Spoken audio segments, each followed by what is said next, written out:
Living between Wednesdays. Just trying to get by to the next fix. Living between Wednesdays. Prefer the comics over the Netflix. What's up, folks? I'm your host, Konrad, on Wednesday Night Reviews, and I'm joined today by Caleb York, who's going to talk to us today about their new comic, Bouncy Ball Man. So, Caleb, absolutely thanks for coming on the show today. Yeah, thanks for having me. It's going to be great. Absolutely, it will. So, Caleb, I like to start off nice and easy.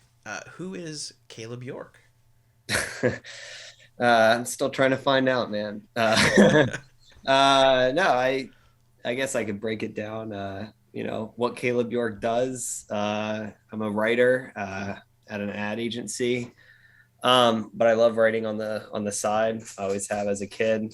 I came up with, I was always coming up with these big, like, grand epics that I thought were going to be super lucrative and popular, that were like 6 pages of loose leaf paper that was like pretty blatantly copying Star Wars or Lord of the Rings or something like that. But yeah, I've always loved writing. It's definitely what I'm passionate about. Glad I can do it as a living and finally branch out into, trying out comic writing, which is a medium I've always loved. And then, yeah, just more generally, I grew up in Richmond, Virginia. Most of my life. I'm living in New York City now. Moved there in 2020, which I don't know if you're a big like news buff or anything. It was a pretty bad time to move to New York City. I was gonna say that's a hell of a time. But hell of a time. But I got a hell of a deal on rent, so kind of worked out. Yeah. Hell yeah. Has that? I hope you don't have to answer, but has that deal maintained over your time while you're there? No. As soon as I renewed my lease, they tacked it back on. But all right, well, it's nice while you had it. Yeah. Very cool. So you mentioned you're a writer. This is your first time sort of going into comics. So just for a little bit of context about you, as long as you're comfortable, what is your day job? What is it that you normally write? Day job, I'm a copywriter, which most people don't know what that is. Everyone always thinks I'm into like some kind of copyright law, which maybe that'd be cooler. Copywriter is basically a person at an ad agency that it used to be there were like 3 things that a copywriter would write. It would be a TV script, TV commercial script, radio commercial script, or like a print ad. But then something called the internet happened, and suddenly there's like a lot more to write, which is both good and bad. So there's, if you like any brands like social media, like their Twitter or anything, is probably a copywriter writing those like tweets. Okay. The Wendy's mascot didn't come to life and start blasting, much as I wish they did. So now it's kind of like an interesting job.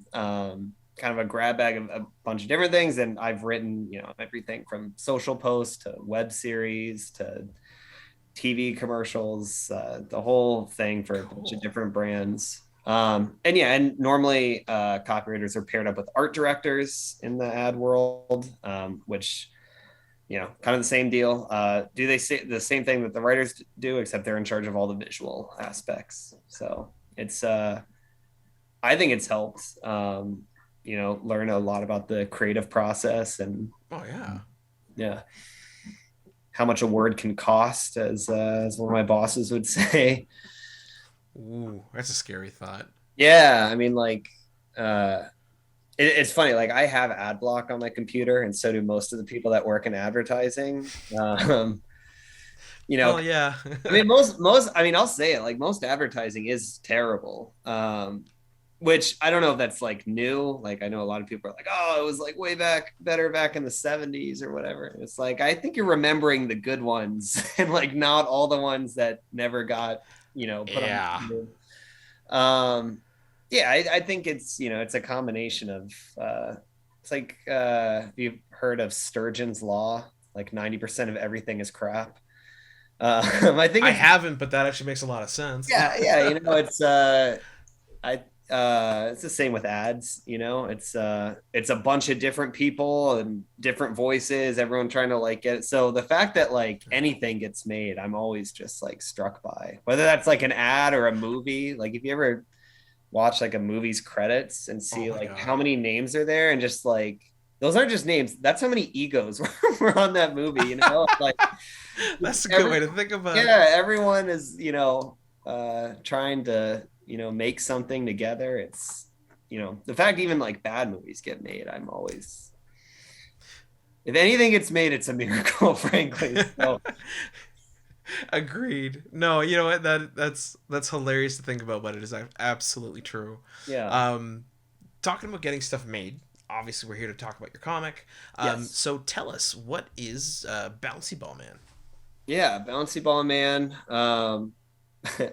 Started a lot with the name, but then there's, I don't know, something endearingly like stupid and goofy, but also kind of memorable about Bouncy Ball Man. So I stuck with that. The elevator pitch version, it's a mascot for a toy company that accidentally becomes a superhero. Going a little bit more in depth without spoiling like too much of the first issue. Follows this guy, Cody Dillon, who's a stunt performer, kind of aging out of the stunt industry. Who gets his whole thing is wanting to do stunts for movies and that kind of thing. He gets a call from his agent that this new gig has popped up for this toy company. Yeah. Where he becomes, to promote their new Bouncy Ball Man, they give him a suit and have him bounce up and down. And without giving too much away, he actually accidentally becomes a hero during this stunt. So the story kind of follows three different, I don't know, factions, I guess you could call them. There's the hero, Bouncy Ball Man, and his struggle of not actually wanting to be a superhero, but kind of being forced into the role. There's the ad agency, which a lot of the comic relief comes from them. Some of it based on real stuff I've seen, but some of it not. And then there's the villains. I thought it'd be interesting to have a realistically terrifying villain go up against this kind of bright, bombastic superhero, at least in terms of the costume. Like beneath the suit, Bouncy Ball Man is not as cheery and sunny as his costume would suggest. Yes. Thankfully, you've sent along some review pages for me to check out, the basics of the script, things like that. And I definitely found it to be a funny, maybe not a funny tone, but you had a lot of different, I guess, levels to it. So, absolutely, we have the villains, who are, like you said, rightly terrifying, and if you met these people in real life, you would steer very far clear from them. You then have your main character, Bouncy Ball Man, who in his daily life he kind of seems like a bit of an older dude. He's kind of grumpy. He just wants to get paid to do cool stuff, and it's not working out for him. And then you've, like you said, you've got the ad execs who are doing, well, they're in like a serious way to themselves. They take themselves very seriously, but from an outsider looking in, it's pretty hilarious. Ridiculous, which is like a lot of that is pulled, like, as you could probably guess, from reality. But even like, I mean, I obviously don't moonlight as a superhero in a bright bouncy ball costume. A hero would say that. Okay. But that struggle that he has of like you said, wanting to do cool stuff, and being hampered by real life, bills to pay, the character is divorced, it's I think it's that kind of thing that every creative person deals with, of there's a interesting like balance between like your vision and like what you want, and then the realities of things of, well, you need money to make most things, you need connections, and with money and connections comes like a lot of compromises. Finding that balance of being true to yourself, but also making something great or cool is I find interesting. Agreed, absolutely. given that they're, what you're doing with the Kickstarter and everything, you're living it right now. Which I actually find that to be extremely interesting because you very much yourself parallel the character. I did want to ask, what kind of story are you looking to tell with Bouncy Ball Man? Like, don't give me like story details, but Yeah. what sort of inspired his story? Because obviously his costume is wild and he looks a little ridiculous, and I think it's funny, but there's definitely a seriousness to this. So yeah, like what you Yeah. can explain. It's funny. The costume actually came first. I'm not an artist by any means. I have a great artist on this project, Rick Alves, who you've covered one or two of his projects before, but I don't think he's ever been one. He's great. But I took at the beginning of COVID, I took a bunch of online classes just to, fill my time, try and make them being in lockdown. I took a cartooning class, partly because, I wanted to get at least a semblance better, and also to, I work with, artistic people in my day job. I was trying to get a better visual sense of like how I could help them out.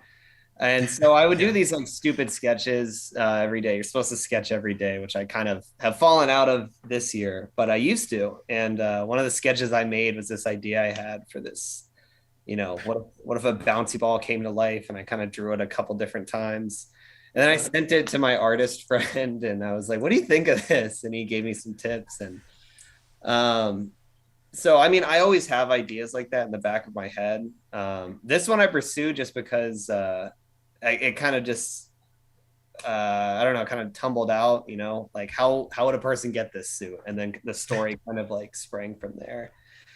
If you ever, I think Under the Dome is the Stephen King book. He talks about how, like, I think he had a dream. I could be making that part up, but he had like a vision in his head of a husband or a wife giving her husband flying lessons for his birthday.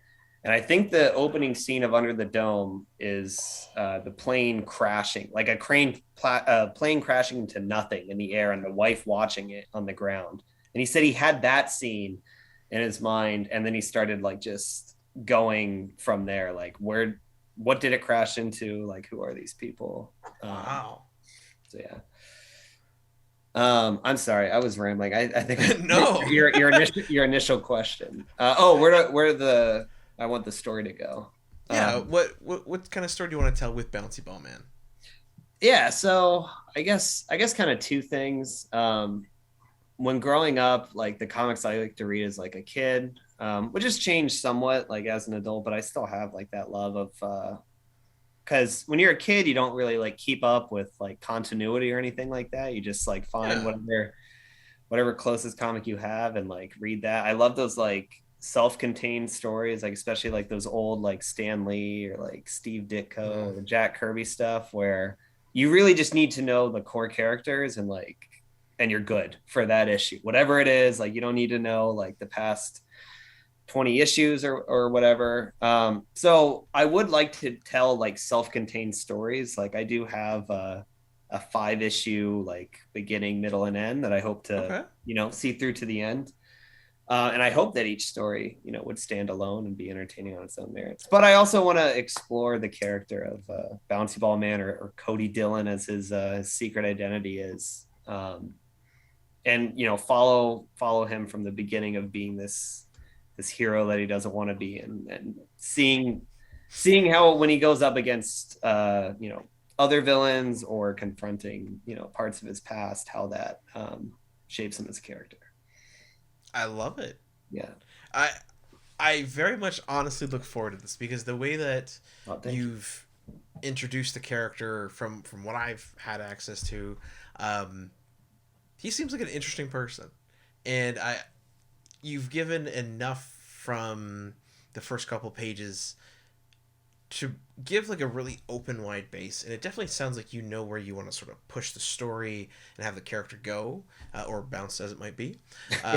Very good. Yeah, one thing I do like to ask then, so oftentimes I speak with folks like yourself, but maybe their educational background was in something really off the wall, or a lot of the times it's, they went to art school, they studied art in high school and dropped out and went right into art and drawing comics or whatever.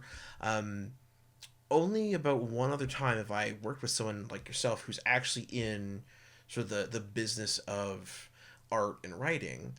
So I always like to ask, how does your experience with advertising, do you think, and the way that you have to structure ads, how does that impact how you make a comic, do you think, compared to, Joe Schmo?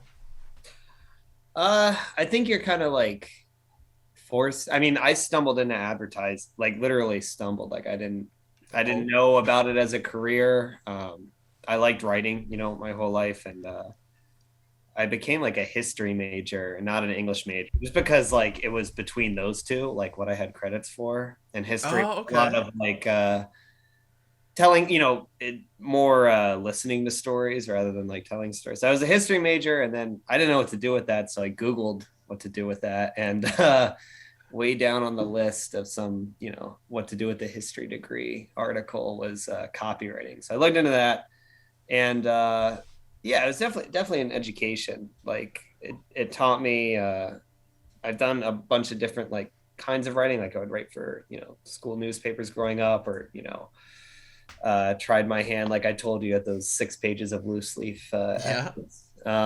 And if there's one thing to be said about ad writing, it's like it is very concise by its very nature. So I was talking earlier about like the cost of a word, and that idea I think has really stuck with me, like in beyond advertising.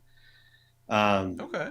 Because like if you think about it with like an ad, by its very nature, it's interrupting you, whether you're like watching a TV show and there's like an ad break, or if you're walking down the street and you see like a billboard or whatever, like it's an interruption to whatever you're doing, whether that's a walk or watching a TV show. So I was taught, if you're going to interrupt someone, you might as well make it good, like make it worth their while. And that I'm like, yeah, you're like, that just seemed so novel to me. And it's whether that's whether the ad makes you laugh or makes you think or whatever, or even if it's just cool to look at, that idea of being in a worthy interruption, I think, is like really applicable to other pieces of media. Yeah, because I mean, if you watch a movie, like a movie's asking you to take like 2 hours of your day and spend on that, so it better at least be entertaining. Like Yes. it can be good or it can be bad, but the worst thing it could be is unmemorable. Like you'd rather have like a bad, like you'd rather have The Room, if you've seen that movie.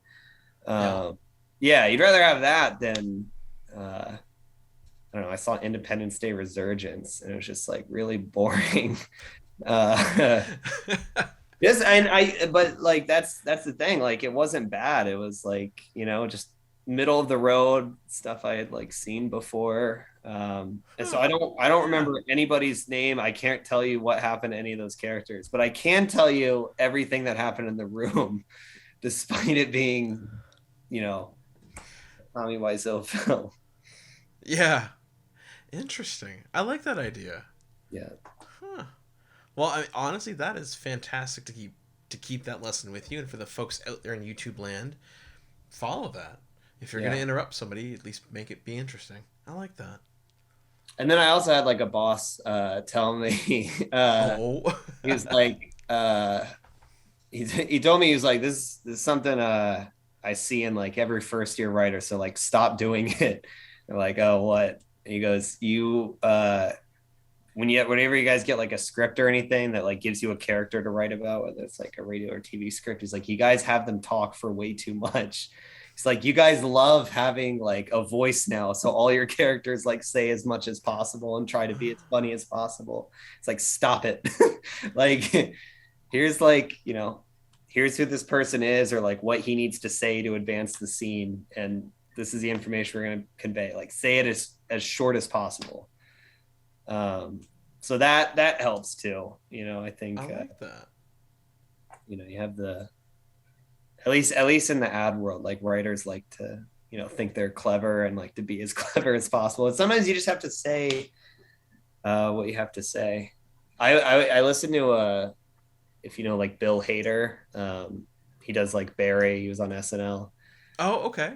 Yeah, if you watch Barry, there's like this pretty great podcast on Spotify that interviews him, like the creator and star of Barry, after every episode. And I think it was last episode he was talking about like kind of something like similar, like the best, like less is more often with, you know, TV anyway. But he says, but you have to overwrite it. Like you have to overwrite it in your first draft. And because then once you do, then you can look at it and be like, okay, this is all fluff. What am I like actually trying to say? So it's like an interesting process of like getting everything out. And then that's fascinating. Yeah, I really like that. Yeah, I love hearing about like how other people create. It's really fascinating. Yeah. So actually, you know what? Then what I will ask is, clearly you've got literally in your daily life, you've got the chops for writing. You've got a great idea for a story. Why comics? How did you get into comics? What made you want to create a comic? What's your background with it? I actually remember the first comic I ever read. It was I don't know how old I was, maybe like 8 or 9. I mean, I grew up, you know, there's like Spider-Man toys and Batman toys and stuff. Yeah. You know, you have like that. Everyone has that like kind of cursory knowledge of like who these people are. But no, I still have it. It was Amazing Spider-Man 4, not the original. It's like some reprint they did in like the early 2000s. I think it's called like the Collectible series or something. Okay. Yeah, so I went over. My dad's the oldest of 9, so yeah, a lot of uncles and aunts, and a lot of them are like close in me to age. And so yeah, so I went over there, and some of the younger ones, like the youngest ones, had a bunch of these like Spider-Man reprints like around. I don't know where they got them. I don't know if they just like bought them at a comic book store, or just like got them for free, but they had them in their room. And whenever we'd go over to like my grandma's house, you know, typically like the kids would like play with, you know, the younger uncles and like the cousins, like they had a Super Nintendo, so nice. Like, 2 people would be playing that. And then, you know, people would do it while you're waiting your turn. You'd be doing stuff in the background. And so I picked up these Spider-Man comics and I started to read them, and I really thought they're cool. That one is Spider-Man 4 had the first appearance of Sandman. So like I have cool. Okay. Yeah. So I have like a special place in my heart for him, especially because in that issue, like, I don't know if you remember or if you've read it, but he like attacks Peter Parker's high school. Like he takes it hostage. I think like for money or something. Oh, okay. But it's like, I don't think you know how underfunded schools are. Like this is not this is not the place to be. But he like asked the he's holding up the principal, and he's like oh yeah, I guess while I'm here, like I never graduated high school, so could you like write me a diploma? And the principal's like no, like I won't compromise like my educational principles. But as a kid, I thought it was so sad that like he wanted a diploma. Like yeah, really. Yeah, I was like, oh my god. And then yeah, I think comics has treated Sandman so terribly. Because he became an Avenger in like the 90s. And then I guess some writer, yeah, for like a while he was a good guy. Like he had this like, I don't know, crisis of faith, and he started helping Spider-Man. You kind of see that in Spider-Man 3 where he like kind of turns good, like the movie. Yeah. And then I forget which writer did it, but then like some writer didn't like that Sandman was good now. Like he liked having Spider-Man fight evil Sandman. So he had, I think, the Wizard erase Sandman's mind, and then he was evil again. Okay. But yeah, that was the first comic I read. So then I got really into Spider-Man, and those like old Stan Lee stories. And that was kind of like my extent of it. Like I didn't really have access to a comic book store when I was a kid. And then in high school and middle school, like The Dark Knight came out, and as did Lego Batman. So like it was definitely like Batman centric for a while. And then from the library, I started getting like graphic novels, mostly about Batman. And my dad was really into comics, like Neil Gaiman's Sandman, not the cool. Spider-Man one. So he started like introducing me to some stuff. And And then in college was like the first time I was like near a comic book store and like also could like go by myself, you know, to Had like, money, yeah. yeah. Well, I was in college. Like I didn't. Well, actually, I actually do have a story about that. If it's not like too random, I'll get to it later. But yeah, so so I started reading a bunch and just you've been down the comic rabbit hole. You know how it like Oh starts. yeah. Yeah. Oh yeah. You see this one character in a story, and you're like, who the heck's that? And then you start reading about him, and then it like branches out. Oh yeah. Big time. Yeah, but a quick aside of how I was able to afford comics, I had like kind of a laundry scam going in college. Okay. I guess I'll admit it on tape. In a few years. Yeah, me and one of my friends, it was like $3, I think, to do laundry. Like $3 each, I think, for like the washer and dryer. It was like pretty expensive. So $3 per load for washer and Yeah, dryer. I think it was Wow. something like that. And we were like tired of doing it for that much money. So we had this idea we created a 5-star laundry company was what we called it. And so we started posting flyers like all over freshman dorms when we were sophomores. Because surprisingly, a lot of people don't know how to do laundry when they come to college. So our deal was if you paid us like, I think it was like I think it was $10. If you paid us $10, we'd like show up at your dorm, do your laundry, fold it, and like get it back to you. The scam part was we didn't have like permission to do this like at all. Oh, okay, But the other scam part was we would do our own laundry while like they were doing theirs, so they would like pay for a load, and then we'd like throw in a couple shirts and stuff. Yeah.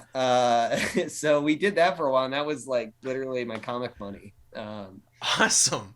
Yeah, we had to stop though because it was starting to like eat into our social lives. Like we would get back from class and there'd be like an email like, "Hey, can you come pick up our laundry?" And we're like, we gotta stop. Like this is taking over. But it was a good one. That's hilarious though. That it's such a good business that you were busy enough that it was interfering. Yeah. I had to that's wild. That's how I know I'll never be a billionaire. Like it'll just be like just sell it. Yep. Yeah. There was one time I lost a couple like t-shirts because I was doing laundry while other people were. Oh, you put it in their load? Yeah, so I'm like, okay, well, hopefully they just, they got a free shirt. I won't like press the issue. But there was one time, this is like so bad. There was one time I was like doing this person's laundry, and I was folding my own laundry, and it got mixed up, and their bra was in like my laundry. And I'm like, oh my God, what do I do? Like, I can't go to her dorm and be like, hey, here's your bra. She's gonna think I like stole it.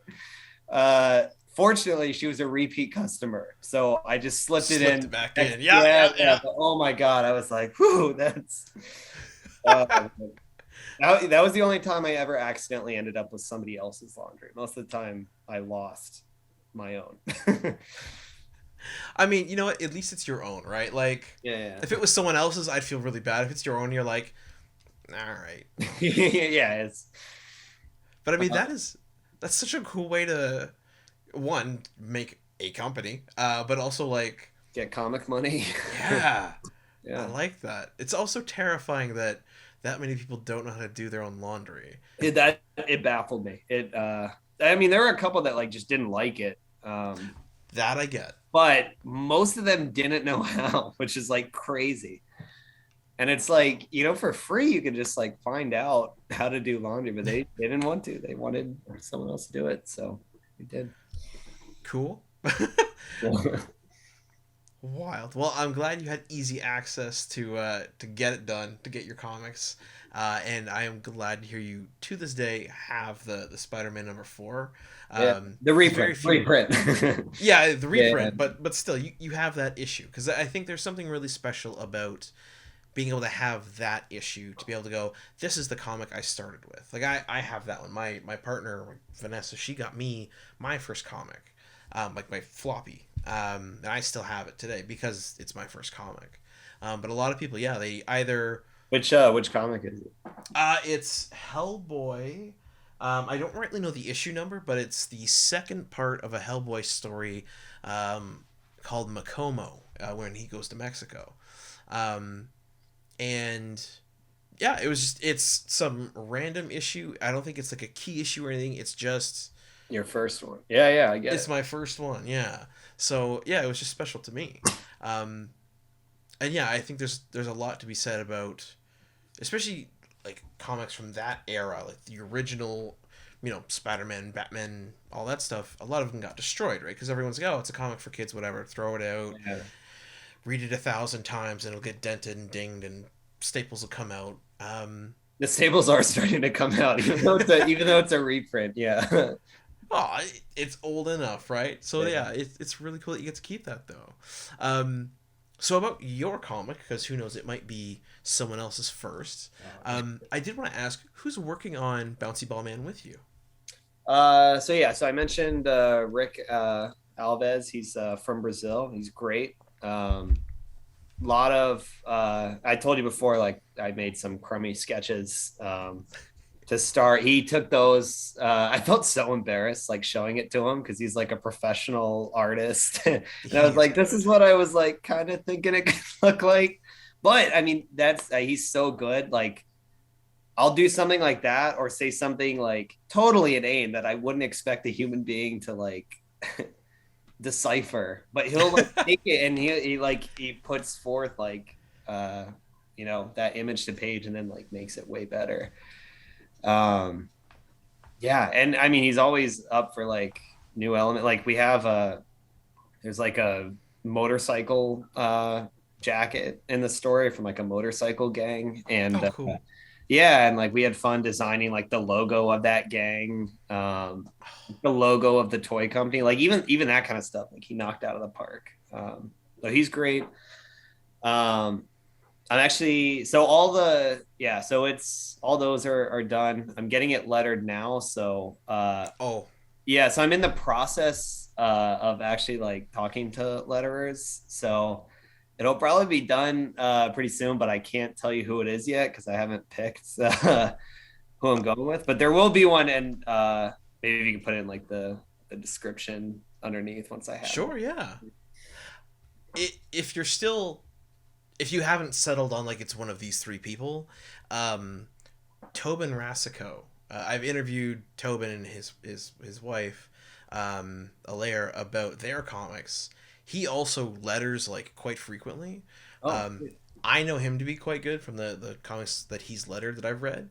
I would recommend him. I don't know if he's available to do the work for you, but I will message you after this with his name. Yeah. Cool. Awesome. I'm assuming Alves is doing the entirety of the art, right? Like illustration, He did pencils, inks, the cover. Awesome. Okay. Then important question. So, for the folks out there in YouTube land who want to get this book, is it going to be purely digital? Are you planning to do a physical release? What's the plan? Yeah, so definitely digital. If you support the Kickstarter, you'll definitely get a digital issue. I want to release it in print. I probably will, even if it's only like a few issues. It'd be cool to have something to touch. I'd send you one too. I've also been starting to talk to like some local comic book stores, mostly in Virginia, but trying to talk to some in New York. And so if they're willing to, put out a physical copy, I'll definitely have to print some out. There's one cool? I'll shout out some of my favorite. Yeah. As always, shout out local comics, please. Yeah. So just to shout them out, the one nearest me, I'm in New York City. It's called Royal Collectibles. That's the one closest to me. But then there's also like the famous Midtown Comics. Manhattan, they're great. And then in Virginia, in Richmond, there's Stories, which was really good. I also grew up going to Dave's Comics, which if you like have any Marvel issue from the 70s, you'll probably see an ad about Dave's Comics. But he died a few years ago. Yeah. Just kind of sad. He was little bit of like a local legend. And then in Williamsburg, Virginia, there's a Comic Cubicle, which was my first comic book store and probably my favorite. Right on. Yeah, That's they're great. awesome. Yeah, always never be afraid to shout out a local comic store. They're so important. Like they literally make this business run properly. Also, I did want to mention because it now it's come back into my mind. Earlier you mentioned libraries. So folks out there in YouTube land, I appreciate this comic I am holding, for instance, is like $5. They're not cheap, especially when you have a lot of them. Yeah. Libraries are a fantastic place to go because they'll often have graphic novels which will collect a whole story. So anyone that you pick up, you can just read. So yes, check out your local libraries because they will have comics for you. So thank you for mentioning that, Caleb. Yeah. Check different branches too. They'll have a lot of different stuff. Absolutely. So as mentioned, you're doing a Kickstarter. What do you know as of yet? Because sometimes I appreciate you're still sort of in the planning phase a little bit. Do you know yet what type of tiers you're going to have? Yeah, I've been talking to Rick about doing some stuff there. We're probably going to release obviously like the actual issue will probably be like one of the first 2 tiers, and then probably some promo art, some stickers. We have a bunch of fun ideas. We haven't determined which ones we're going to do yet because there's like we can't have like 48 tiers, but I have a list. Yeah, I have a list though, which has been kind of fun. Now that the like script's out, I've like given it to him and I can kind of like brainstorm some of those ideas. But yeah, I mean, if someone out there is willing to drop like 50 grand, I'll make another tier for you. Perfect. Oh, I did think of one that I think I might institute for like a higher level where I don't know which amount yet, but I think like if somebody donates a certain amount, like I'll change one of the characters' names like in the story to like be their name. Or maybe that would be cool. Yeah. I almost did that. It was an Image comic that came out like 3 years ago called Spy Seal.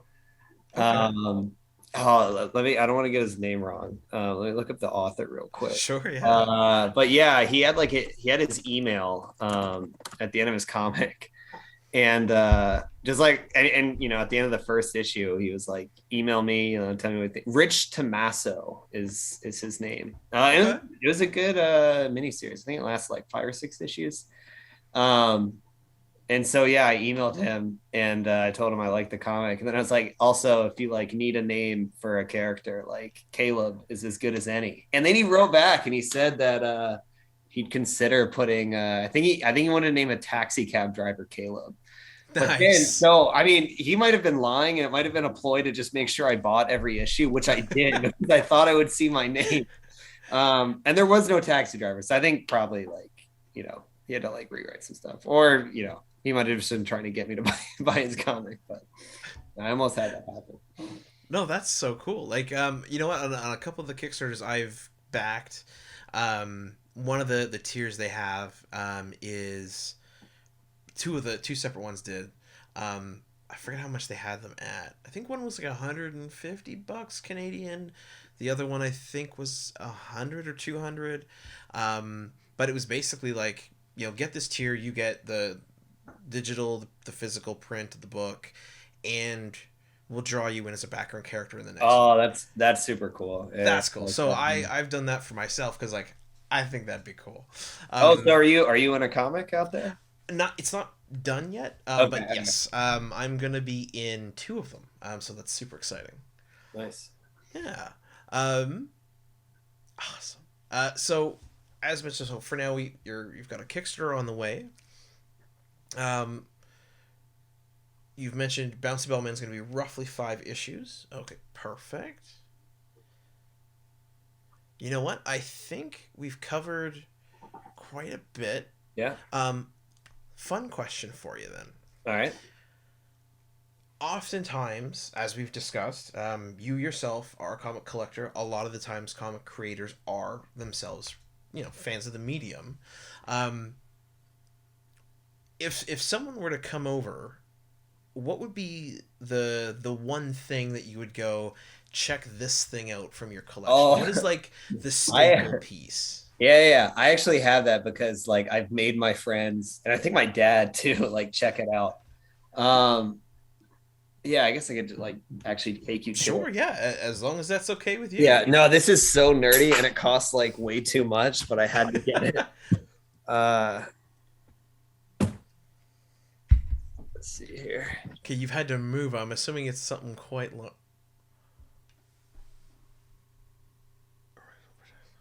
Oh, that is Yeah. cool. Yeah. No, that's oh man. There's some like movie prop auction site that never had Star Wars, and they had a bunch of those like original production storyboards. And yeah, everyone thinks it's Luke's X-wing, and it's like no, I don't have like $4,000 to like blow on, but it was like another Rebel pilot. But yeah, Still, that is so cool. Yeah. That's a little piece of movie history right there. Yeah, right. There's even little notes like from the artist. They put them up. That is So wild. definitely that. Good for you. Wow. That is okay. Yeah, that is. And That's a props, wild piece. props to my girlfriend because I was like waffling back and forth between buying it. Like I couldn't justify spending that much on a piece of paper, and she's like, "You'll hate yourself." Yeah, Buy it. I'm like, "Yeah, you're right." So I bought it, and I'm really glad I did. that's so cool. Like again, like I as mentioned earlier, like I grew up watching like the Batman, right? Like the animated series.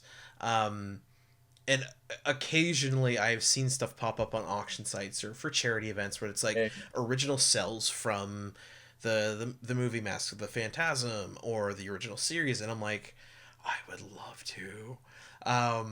But yeah, at the time it's like just money wise it didn't work out. So I'm glad you got to jump on it and get it because that is so cool. Oh man, yeah. It's in my room. I don't know if you can tell. Like I have it like within sight of when I wake up. But Honestly, no better spot for it, right? Because you want to enjoy it.